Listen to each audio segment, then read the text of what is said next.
सुबह का माहौल, कमरा बड़े आंगन को दिखाता है। पक्षियों की आवाजें।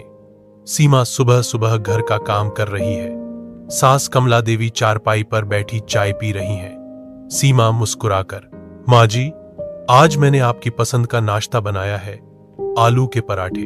कमला देवी नाक सिकोड़ते हुए, कितनी बार कहा है मुझे तुम्हारे हाथ का खाना पसंद नहीं। मेरी बहन के हाथ के जैसे स्वाद कभी आएगा ही नहीं।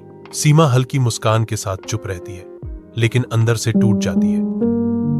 रसोई घर में अकेली बहू सीमा चुपचाप बर्तन धो रही है। उसके चेहरे पर आंसू है। सीमा खुद से बुदबुदाते हुए, मैं जितनी मेहनत करती हूं उतनी ही मुझसे नफरत क्यों करती हैं? क्या मैं कभी उनकी बेटी जैसी नहीं बन सकती? नफरत का कारण बैठक कक्ष। कमला देवी अपनी पड़ोसी से बात कर रही हैं।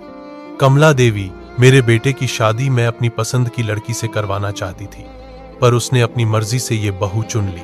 पड़ोसी, अरे दीदी, बहुएं तो ऐसे ही दिल जीतती हैं, एक दिन आपको भी ये पसंद आएगी। कमला देवी कड़वाहट से, दिल जीतने के लिए नहीं, उसने मेरा बेटा मुझसे छीन लिया है। पड़ोसी चली जाती है। बेटा अंदर आता है।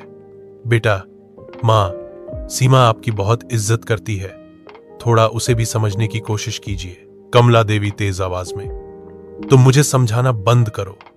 पहले ही मेरी मर्जी के खिलाफ शादी की है। बेटा नाराज होकर ऑफिस चला जाता है। सीमा दरवाजे के पीछे यह सब सुनती है और रो पड़ती है। अपमान का बड़ा पल। त्योहार का दिन, घर में मेहमान आए हैं। सीमा मिठाई परोस रही है। एक मेहमान मुस्कुराकर, बहुत बढ़िया मिठाई है बहू, अपने हाथ से बनाई है। कमला देवी कटाक्ष करते हुए, हां, बस इसे यही आता है। मिठाई मीठी है, लेकिन नसीब में तो कड़वाहट ही लाई है।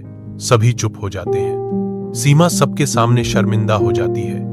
वह कमरे में जाकर रोने लगती है। अचानक मोड़, रात का समय। कमला देवी को अचानक तेज दर्द होता है और वे गिर जाती हैं। सीमा घबराकर, माँ जी, माँ जी। वह तुरंत एम्बुलेंस बुलाती है, डॉक्टर से बात करती है और उन्हें अस्पताल ले जाती है।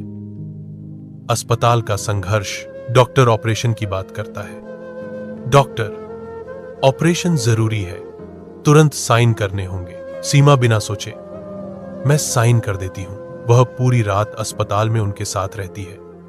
चाय का कप हाथ में लिए थकी हुई चेहरा, लेकिन चिंता साफ दिखती है। बदलाव का पल। ऑपरेशन सफल होने के बाद कमला देवी जागती है। सीमा उनके पास बैठी है और दवा दे रही है। कमला देवी कमजोर आवाज में, तुमने मेरा इतना ख्याल क्यों रखा? मैंने तो हमेशा तुम्हें सताया है। सीमा नम्रता से, क्योंकि आप मेरी मां जैसी हैं। रिश्ते नफरत से नहीं, प्यार से चलते हैं मां जी। कमला देवी रो पड़ती हैं और सीमा का हाथ पकड़ती हैं। कमला देवी, मुझे माफ कर दो बहू, मैंने तुम्हारे साथ बहुत गलत किया। अंत। घर का वही आंगन। अब कमला देवी और सीमा साथ में पराठे बना रही हैं। दोनों मुस्कुरा रही हैं। बेटा भी आकर उन्हें देखता है और खुश होता है। नफरत का बोझ हमेशा भारी होता है, लेकिन प्यार उसे हल्का कर देता है। ये कहानी यहीं पर समाप्त हुए।